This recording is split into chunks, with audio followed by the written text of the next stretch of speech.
hello සුබ දවසක් මේ සතිම වීඩියෝස් දැම්ම ඉතින් වීකෙන්ඩ එකට කලින් තාවක වීඩියක් කරන්න කියල හිතුවා මේ පොඩි එක්ස්පිරියන්සයක් කියලම ඒ ගන්න පුළුවන් දේ ගැන පොඩ්ඩක් කෝලන්ට කියන්න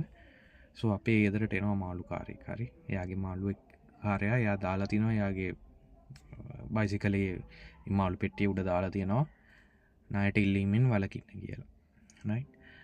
හරිතින් අපිට මම නයට ගත්තේ නෑ නයට ගත්ත නෑ හැබැයි දැන් මම දී මාළු අරගෙන මට 300ක් යා දෙන්න තියෙනවා දැන් එයා මට ණය වෙලා තියෙන්නේ නයි දවස් 3ක් විතර යා දැන් ওই පැත්තෙන් යනවා මාළු කියාගෙන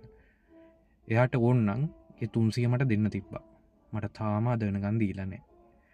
එතකොට බලන්න එයා කියනවා ණයට මාළු ගන්න එපා කියලා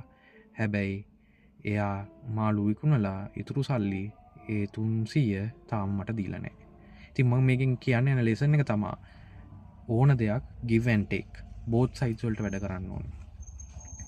කියන්නේ මම දෙනවා නම් දෙයක් මට ලැබෙන්නත් ඕනේ දෙනවා මම දෙනවා වගේම ලැබෙන්නත් ඕනේ right ඒක give and take right අන්න එහෙම දෙපැත්තටම මේක යන්න ඕනේ නැත්තම් එක හරි නෑ නයිට් ඕන කඩේකට ගිහිල්ලා බලන්න ණයට එල්ලීමෙන් වලකින්න කියලා ඕන තැනක දාලා තියෙනවා හැබැයි ඒගොල්ලන්ට සමහරවිට ඉතුරු සල්ලි දෙන්න අමතක වෙනවා නයිට් ඒගොල්ලෝ ඒ වැඩිපුර ගාන තියන්න පස්සේ වෙලා ගෙන්න එතකොට දෙන්නම් කියනවා හරි එහෙම ආවමත් අපි මතක තියන් හිටියේ නැත්තම් ඒගොල්ලන්ට ඒක අමතකයි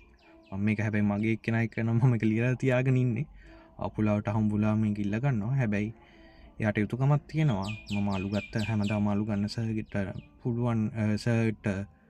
300 මන්නයයි මං එක බෙල්ල එක හරි දෙනවා කියන එක දෙන්න අන්න ඒ ආකල්ප මිනිස්සු අතර දිනු වෙන්න ඕනේ විශේෂයෙන් අපේ ලංකාවේ මිනිස්සු අතර ඒ ආකල්ප දිනු නැත්තම් අපිට කවදාවත් ගොඩ යන්න බෑ මිනිස්සු හැටියට රටක් හැටියට සමාජයක් හැටියට ඒකින්ද පොඩ්ඩක් හිතලා බලන්න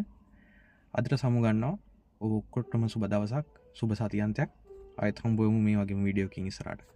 ජය වේවා